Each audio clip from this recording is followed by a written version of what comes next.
کہتے ہیں کہ محبت جس کو اپنے حصار میں جکڑ لے اسے پھر باقی دنیا بھلا دیتی ہے. انسان کی دھڑکنیں بس پھر اس ایک شخص کا نام لینے لگتی ہیں. زندگی اس ایک کے بغیر ادھوری سی محسوس ہوتی ہے اور خود کو مکمل کرنے کے لیے ہر صورت اس انسان کا ساتھ چاہیے ہوتا ہے. پرپل کلر کی فراک پہنے، بالوں کو کیچر میں قید کیے، وہ ہاتھ میں کافی کا کپ تھامے اپنے ٹیرس پر بیٹھی دور آسمان میں اڑتے پرندے کو دیکھ رہی تھی. آدھے کھلے بال ہوا کے زور سے اڑ رہے تھے. فی الحال وہ ہر چیز سے آزاد اس پرندے کو دیکھنے میں مصروف تھے. پچھلے 3 دن کی طرح آج بھی اسے ایک دم سے محسوس ہوا کہ کوئی اسے دیکھ رہا ہے. لائبہ خود پر مسلسل کسی کی نظروں کو محسوس کرتے ہوئے ادھر ادھر دیکھنے لگے، مگر اسے کوئی بھی نظر نہ آیا. مگر آج اسے کچھ اور بھی نظر آیا تھا. اس کی بالکنی میں ایک چھوٹا سا لفافہ پڑا ہوا تھا. وہ لفافے کی جانب بڑھے جس میں شاید کوئی خط تھا. اتنا مت تلاشا کریں مجھے. سامنے آ گیا تو میری آنکھوں میں محبت دیکھ کر اس کتاب نہیں لا سکیں گی. خط پر صرف یہی ایک سطر لکھے ہوئے تھے. اب کی بار لائبہ کو بے اختیار غصہ آنے لگا تھا. پتہ نہیں کون تھا. پیر پٹختے وہ نیچے چلے گئے. اگلے دن وہ پھر سے بالکنی میں گئی. ایک خط وہاں دوبارہ تھا. اس نے جلدی سے وہ خط کھولا جس پر لکھا ہوا تھا، کیچر میں ان حسین بالوں کو قید نہ کیا کریں. یہ آزاد زیادہ پیارا لگتا ہے، لیکن مجھے گوارا نہیں ہوتا کہ یہ حسن آسمان میں اڑتے پرندے بھی دیکھیں جنہیں آپ غور سے دیکھتی ہیں. یہ پڑھ کر بے اختیار لائبہ کے چہرے پر ایک عجیب سی مسکان آئی تھی. یہ اب معمول بننے لگا تھا. اسے روز ایک خط ملتا تھا. جانے وہ کون تھا، کیسے یہاں تک خط لاتا تھا، مگر کوئی تو ایسا تھا جو اس کے آس پاس تھا مگر اس کی آنکھوں سے دور تھا. جانے کیوں اسے اب روز اس کے خط کی عادت ہونے لگی تھی.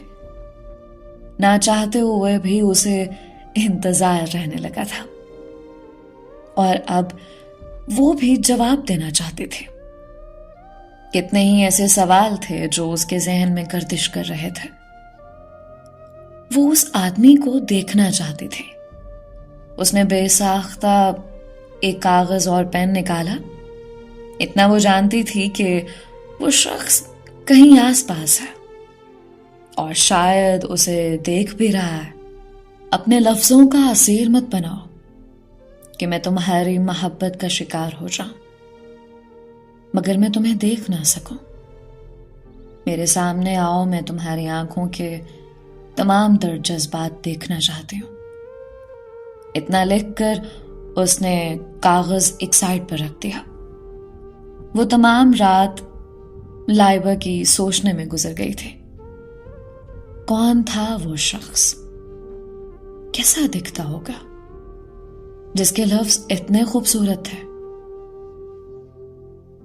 جس کے لفظ اتنے خوبصورت تھے، وہ خود کتنا خوبصورت ہوگا. وہ جلد از جلد اس انسان سے ملنا چاہتی تھی. اگلے صبح جب وہ اپنی بالکنی میں گئی تو اسے پھر سے ایک خط نظر آیا. وہ بے ساختہ اس کی جانب بھاگی اور پڑھنے لگے. مجھے دیکھ لو گی مگر میری نظروں کی تاب نہیں لا سکو گی. تو طے ہوا آج میں تمہیں اپنا دیدار کراؤں گا، مگر ایک شرط ہے، تمہیں میرے لیے لال رنگ پہننا ہوگا. تم میرے لیے مکمل تیار ہوگی. آج رات کو میں تمہیں تمہارے گھر کی چھت پر ملوں گا. میرا انتظار کرنا. جانے کیوں یہ خط پڑھ کر اس کی دھڑکنیں بے ترتیب ہونے لگی تھیں. ایک عجیب سی سرسراہٹ اسے اپنے پورے وجود میں محسوس ہو رہی تھی. کیا یہ سب ٹھیک تھا؟ دل اور دماغ عجیب جنگ لڑ رہے تھے. وہ جیسے بری طرح اس کے لفظوں میں قید ہو گئی تھے. رات ہو گئی تھی. آج گھر میں صرف اس کی بہن تھے. باقی گھر والے کسی کی شادی پر گئے ہوئے تھے. سو آج وہ آرام سے اس انسان سے مل سکتے تھے جس کے لفظوں نے لائبہ کو اپنا دیوانہ بنا لیا تھا. وہ سرخ رنگ کا فراک پہنے آدھے بالوں کو کیچر میں قید کیے ننگے پاؤں چھت پر چلے گئے.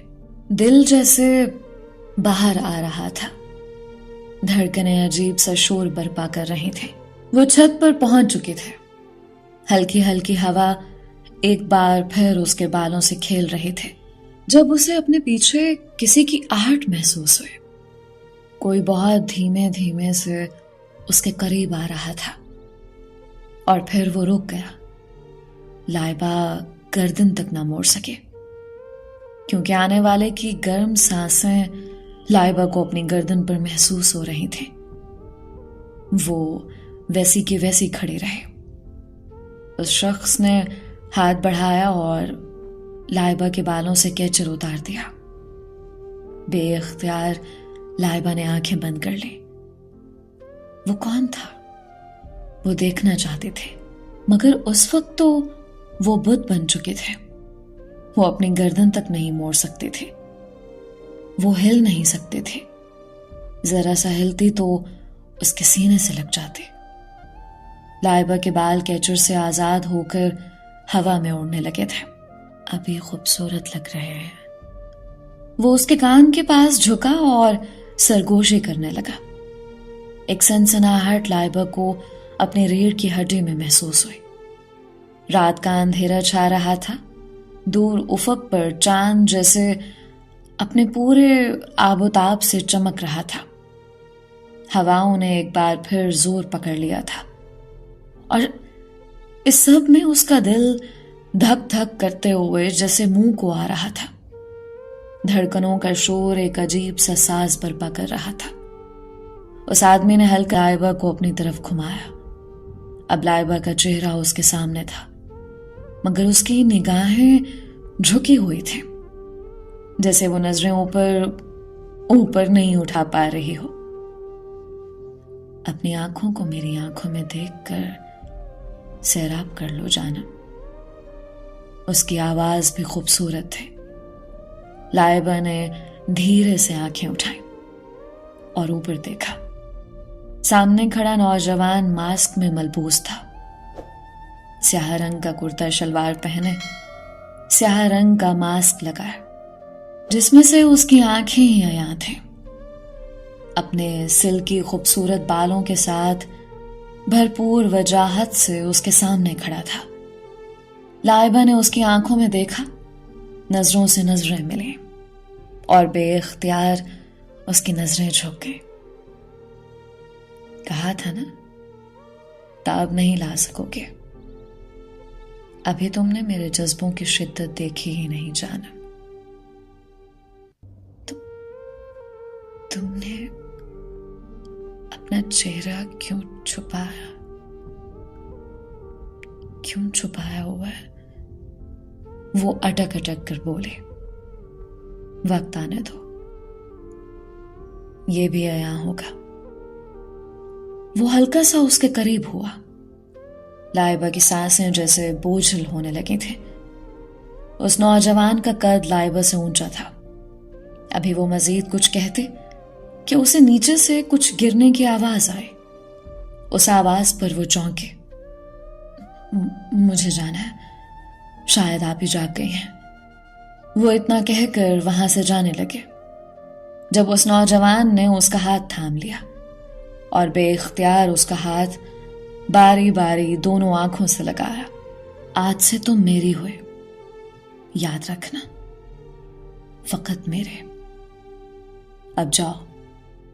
وہ دل کو کنٹرول کرتے نیچے بھاگ گئے جبکہ وہ نوجوان بے ساختہ مسکرانے لگا. اس بات کو 3 دن گزر چکے تھے.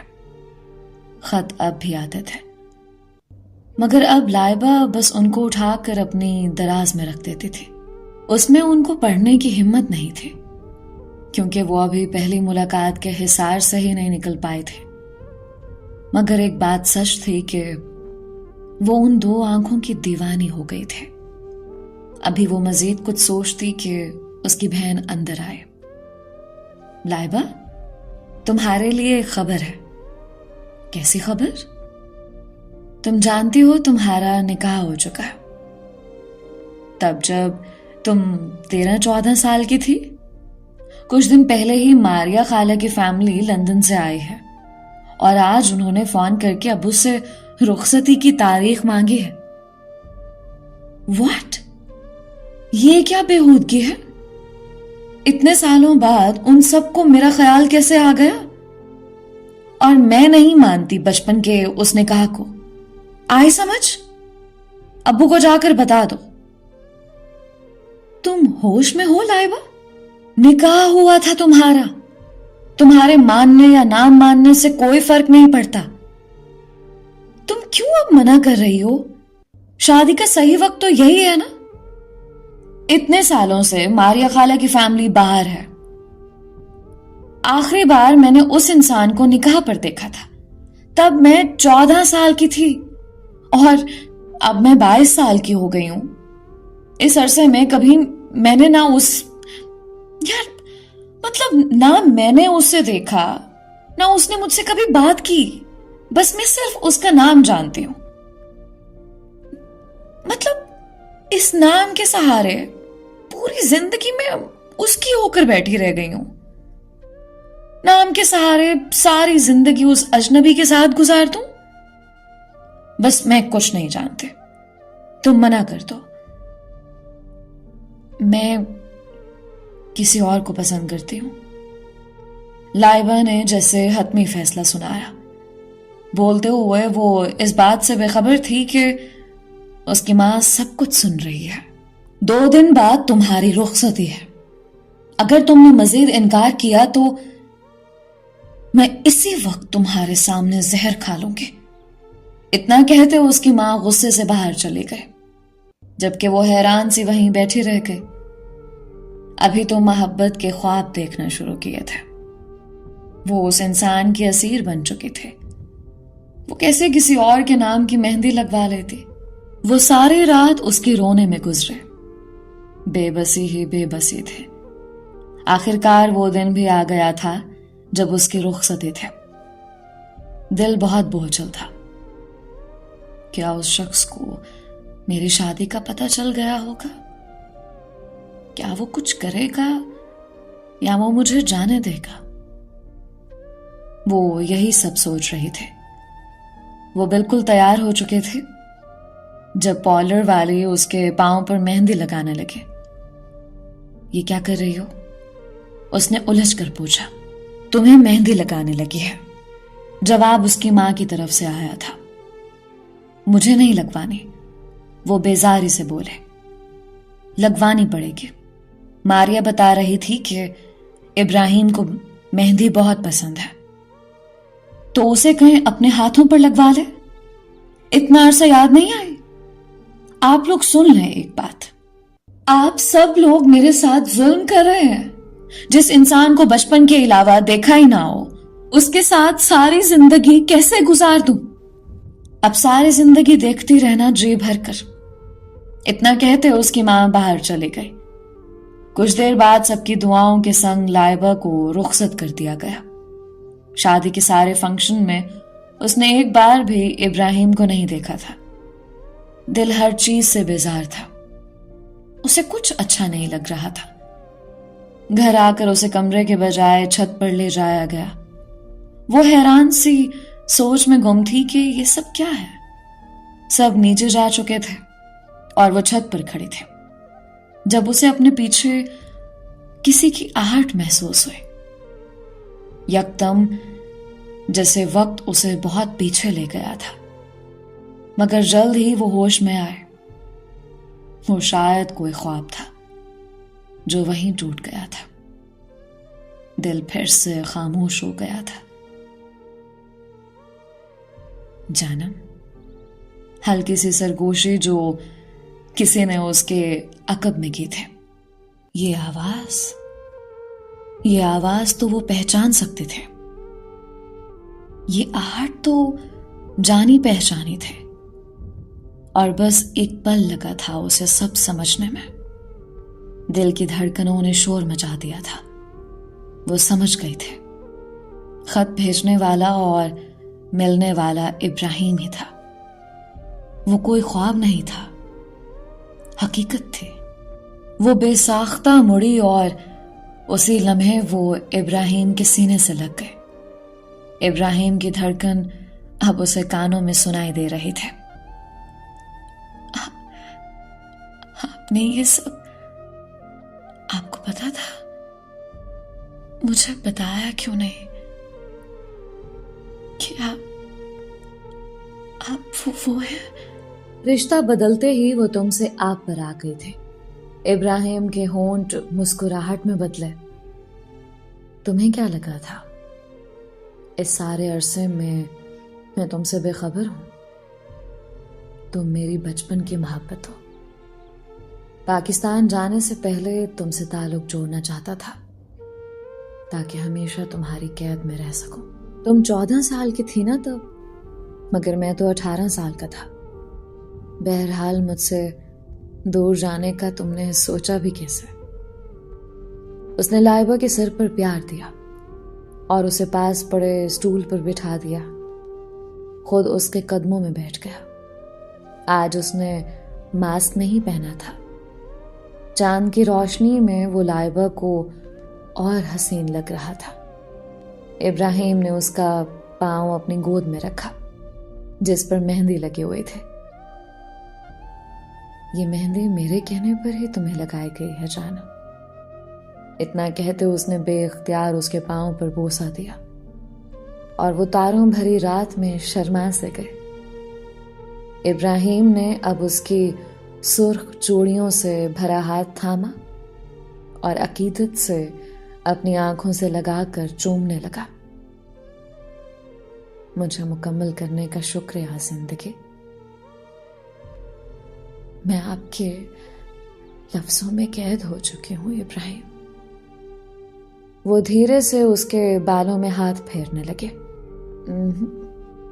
ابراہیم نے نفی میں سر ہلایا۔ صرف لفظوں میں ہی نہیں، میرے دل میں بھی، میری زندگی۔